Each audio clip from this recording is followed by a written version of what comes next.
Bienvenue sur Relais Politique et Actualité. Nous recevons aujourd'hui Mathias Gauvry pour parler de Soubré. Bonjour Monsieur Mathias Gauvry. Bonjour. Dites-nous aujourd'hui, vous qui êtes de Soubré, lorsque vous vous rendez à Soubré et que vous voyez la ville de Soubré aujourd'hui, quel est votre ressenti? Merci à votre télé de bien vouloir me donner l'opportunité de parler de Soubré. Il faut dire que Soubré, c'est bien chez moi. Je suis originaire de Soubré. J'ai toujours eu de la joie quand j'arrive à Soubré, oui. Sauf que, comme on peut le constater, Soubré aujourd'hui a un très grand retard dans son développement, qui a eu des hauts cadres quand même dans son parcours, je peux dire, politique. Soubré aurait pu avoir un niveau de développement très loin de ce qu'il est aujourd'hui. Mais malheureusement, bon, comme Dieu qui décide tout, nous sommes à un niveau que Dieu a voulu que nous soyons peut-être. Ou alors que les politiciens ont décidé. Aujourd'hui, sur le plan national, que représentait Soubré et que représente Soubré aujourd'hui? Bon, il faut dire que Soubré, c'était tout de même une vue stratégique. Parce que au temps colonial, le colon ne pouvait pas choisir des chefs-lieux à tout hasard. Quand un chef-lieu était choisi, était désigné, était nommé, c'est qu'il y avait un intérêt particulier. Comme je l'ai dit tout à l'heure, Soubré, comment dirais-je, a eu une administration autonome depuis 1903. Donc, ça veut dire que depuis 1903, le colon avait pris conscience déjà de ce que Soubré devait représenter comme potentialité et tout genre. Donc, sur le plan national, Soubré représentait déjà quelque chose à cette époque. Voilà la réalité. Mais aujourd'hui, on a eu ce privilège d'avoir eu une administration très tôt, mais ça nous a conduit où jusqu'au jour d'aujourd'hui? C'est la vraie question qui se pose. Dites-nous, comment expliquez-vous ce retard sur le développement concernant la ville de Soubré? Je vais vous en parler sans faux fuir. Oui. Soubré est en retard dans son développement parce que tout simplement, Soubré est victime de la rancœur de certains politiciens. Soubré est victime de l'esprit de vengeance qui a animé certaines personnes. Soubré est victime, comme je l'ai dit, de la rancœur qui ronge certains politiciens. Et pour être plus direct, nous avons eu à Soubré une personnalité très puissante, en la personne de M. Charles Boza Dangoï, qui a été député-maire, d'abord député, ensuite député-maire, président de l'Assemblée nationale. Mais ce dernier avait un gros problème avec ses frères. C'est parti de quelque chose. Il faut crever l'abcès. En 1963, il y a eu Houphouët-Boigny, président d'alors, qui avait déclaré qu'il avait fait l'objet d'une tentative de coup d'État. Toutes les personnes qui avaient été citées dans ce prétendu coup d'État avaient été arrêtées, dont Charles Boza Dangoï. Ils étaient tous envoyés à la prison de Yamoussoukro, la prison comment ils appelaient, la prison d'Assabou, à Yamoussoukro. Ils étaient incarcérés. Et quand ils ont creusé, ils ont découvert que c'est leur frère, Pierre Goba, qui était à l'époque directeur général de la Sûreté nationale de Côte d'Ivoire, qui aurait, je dis bien qui aurait, je parle au conditionnel, parce que ce sont les accusations de ceux qui étaient les victimes. Je ne sais pas si c'est vrai ou faux, mais je ne fais que dire ce qu'ils ont dit, ce qui est dit. Même le président Laurent Gbagbo, dans un de ses livres, l'a cité nommément. Pierre Goba, qu'il était à la base de ce faux coup d'État qui avait entraîné l'emprisonnement de certaines personnes. Donc, Dangwayi, sorti de prison, a gardé rancune contre Goba, Pierre Goba. Mais le problème de fond, est-ce qu'en réalité, Pierre Goba était à l'origine de leur arrestation? L'interrogation demeure. Parce que si lui, il avait été approché, que les questions lui avaient été posées, peut-être qu'il aurait démenti aussi les faits. Voilà la réalité des choses. Donc, je ne peux pas vous affirmer aujourd'hui que oui, Pierre Goba était à l'origine. Non. Mais je cite simplement ce qui avait été dit. Au sortir de la prison, Charles Dangwayi a gardé cette rancune qui est restée ancrée en lui jusqu'à sa mort. Alors, quand on voit le fonctionnement de Soubré, quand on voit la gestion de Dangwayi la gestion de Soubré par Dangwayi, je parle de Charles Boza Dangwayi, ça fait penser que Soubré a été pris en otage, juste pour se venger de Soubré. Puisque Goba est propriétaire terrain de Soubré. Charles Dangwayi a pris Soubré en otage pour se venger de Goba. Mais en voulant se venger de Pierre Goba, qui est un individu,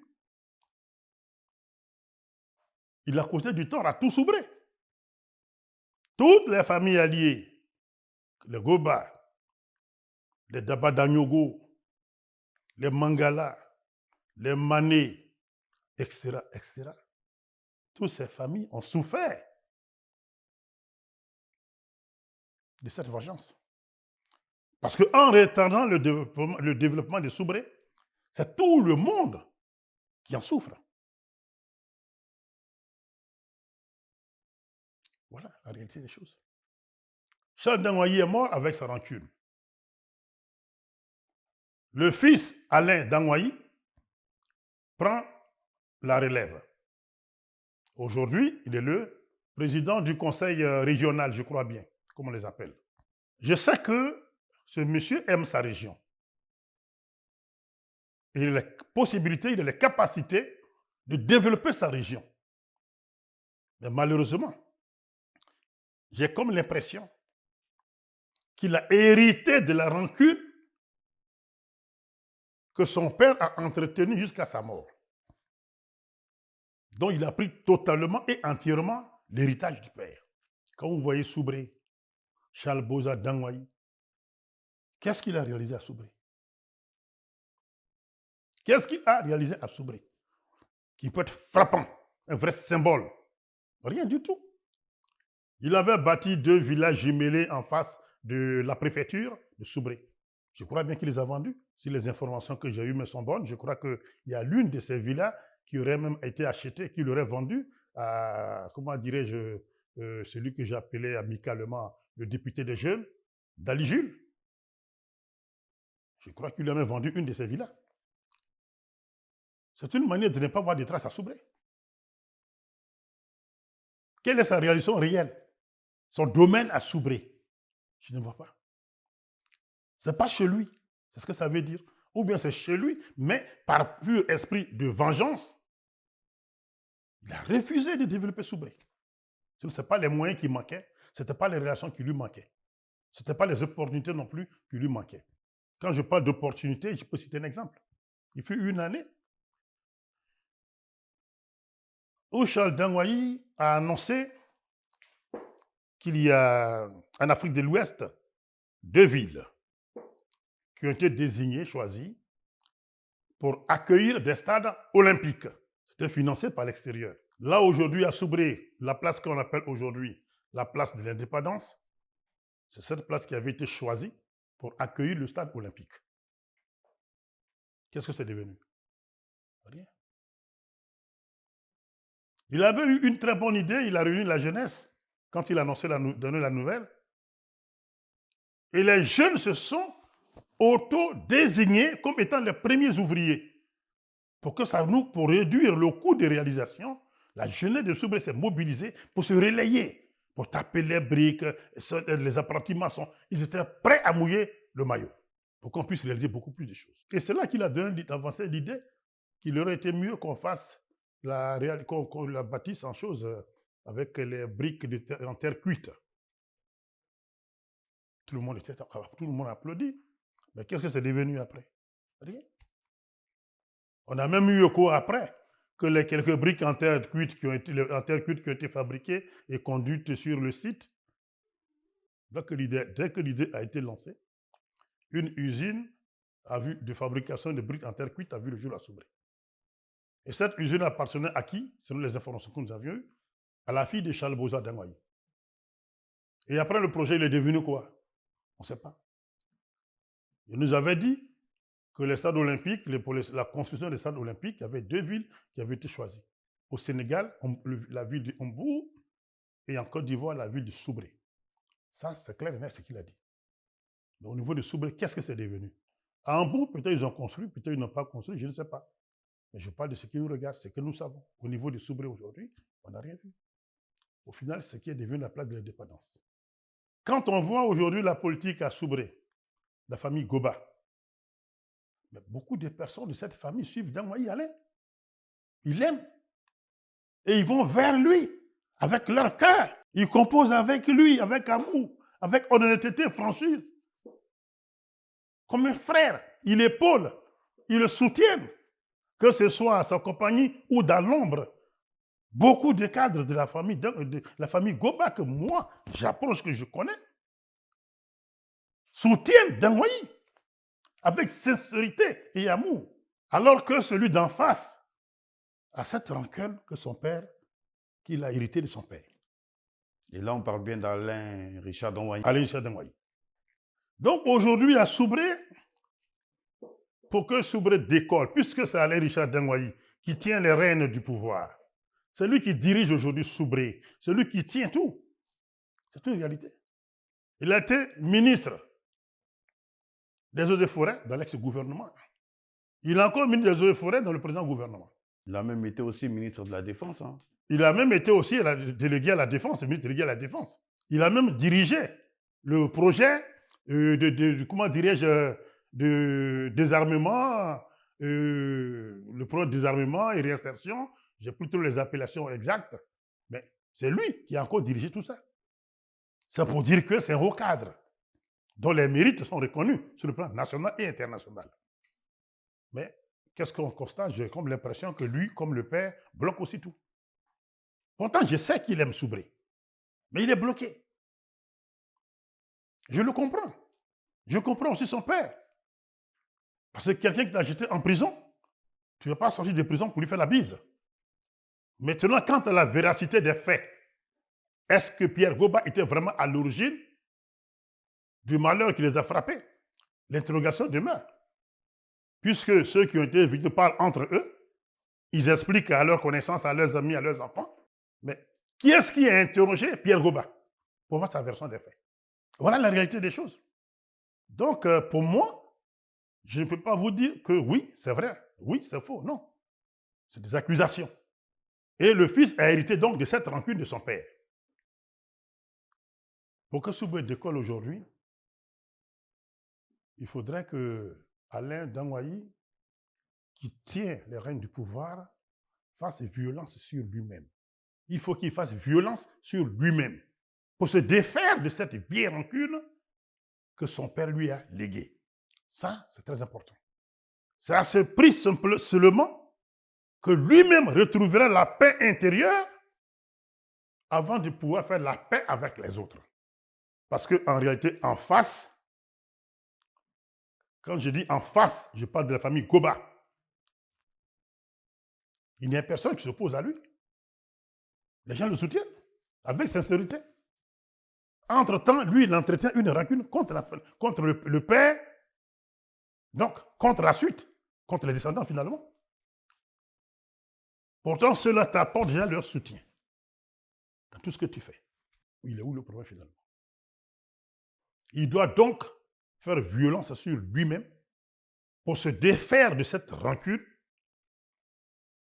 et embrasser ses frères, qui eux l'embrassent déjà. C'est l'équilibre dans l'amour du prochain. Voilà la réalité de Soubré. Donc Soubré a été pris en otage par le père juste pour se venger. Et le fils a pris l'héritage de la rancune et ça continue. À vous entendre parler, Hélas. on comprend que le développement concernant la ville de Soubré dépend de M. Donwani. Mais on a connu plusieurs cadres concernant cette même ville. Il y a eu certes, les familles que vous avez citées, la famille Mané, etc., la famille Dagnogo, mais il y a aussi la famille Zadi dont vous faites partie, pour ne citer que M. Bernard Zadizarou, Marcel Zadikessi. Est-ce que vous ne pensez pas que les responsabilités, ou du moins la responsabilité devait être partagée vis-à-vis de ces grands cadres pour le développement de Soubré? Pourquoi forcément M. Donwani? Très bonne question. C'est une très bonne question. Vous savez, quand on est animé par un esprit de vengeance, on finit par être aveuglé. On regarde tout le monde avec un regard de suspicion. Tout acte que pose un cadre de Soubré ne pouvait pas forcément aller dans son sens à lui, puisqu'il voulait se venger de Soubré. Alors si toi, à côté, tu veux poser des actes de développement, ça va à l'encontre de ses plans. Donc il est obligé de te bloquer. Je le comprends, puisqu'il voulait forcément atteindre ses objectifs. Parce qu'il s'est senti blessé en allant en prison, donc il veut se venger absolument. Donc quand quelqu'un veut poser un acte, il est obligé de combattre. Je vais vous donner un exemple. Avez-vous vu une fois des personnes qu'on réconcilie alors que rien officiellement ne les a jamais opposées? J'ai été témoin d'une cérémonie de réconciliation entre Marcel Zadikessi, paix à son âme, et Boza Charles Dangwayi, paix à son âme. La cérémonie s'est passée à Mayo. J'y étais. Est-ce que vous pouvez comprendre quelque chose dans ça? On réconcilie deux personnes qui n'ont pas fait d'histoire. Je n'ai jamais vu. Parce que tout simplement, Marcel Zadikessi a eu à poser des actes de développement à Soubré, comme l'électrification de certains villages, le lotissement de certains villages. Pour lui, il le voyait déjà comme un concurrent éventuel, un concurrent potentiel. En le faisant, pour lui, Marcel Zadi posait ces actes-là pour pouvoir se présenter soit à la députation ou à la mairie, donc le balayer de son pouvoir. Ce qui n'était pourtant pas dans les plans de Marcel Zadikessi. Il voyait ses parents qui souffraient, il voulait les aider par rapport au petit pouvoir qu'il avait. Ceux-ci, CIE. D'où l'hydraulique villageoise qui lui a permis de mettre des fontaines dans les villages. D'où le lotissement de plusieurs villages pour pouvoir y implanter des poteaux électriques afin que ces villages soient connectés sur le réseau électrique national. C'est le pouvoir qu'il avait. Et c'est ce qu'il a fait. Mais ces actes-là étaient perçus comme les actes d'un futur candidat à une quelconque élection, il fallait combattre. Parce que ce qu'il faisait déjà, s'il passe, il va développer Soubré. Alors que lui, il voulait bloquer Soubré, par vengeance. Il n'a pas pu se défaire de cette rancune jusqu'à sa mort. Et le fils a pris cette rancune en héritage. Hélas. Aujourd'hui, moi, je peux lancer un appel à Alain Richard Dangwayi pour lui demander de faire violence sur lui-même. Le peuple de Soubré l'aime. La famille Goba le soutient. La famille Goba le soutient. C'est une réalité. Moi, je connais plein de la famille Goba. Je connais des cadres de la famille Goba. Tu ne peux pas aujourd'hui parler en mal d'Alain Dangwayi devant un membre de la famille Goba. Ou la grande majorité. C'est impossible. Tu auras une réponse amère tout de suite. Parce qu'ils le soutiennent. Alors quand à côté de cela, celui qui est si soutenu a une vieille rancune qui le ronge contre cette famille, et donc comment dirais-je, esprit de vengeance qui bloque Soubré, il bloque toute la vie de tout le monde à la fois, où est-ce qu'on peut arriver? Alors, je dirais que l'appel que je peux lancer à Alain Richard Dangoye, c'est de faire violence sur lui-même. Soubré, c'est chez lui. Les Soubréens l'aiment. Et je sais qu'il aime les Soubréens. Mais il est bloqué par cette rancune. Qu'il fasse violence sur lui-même pour se défaire de cette rancune. Et Soubré va se développer. Il va faire la paix des bras avec ses frères qu'il aime déjà. Les mains lui sont tendues. Qu'il ouvre ses bras et embrasse ses frères. Pour que Soubré se développe comme lui-même il le souhaite. Je vous remercie.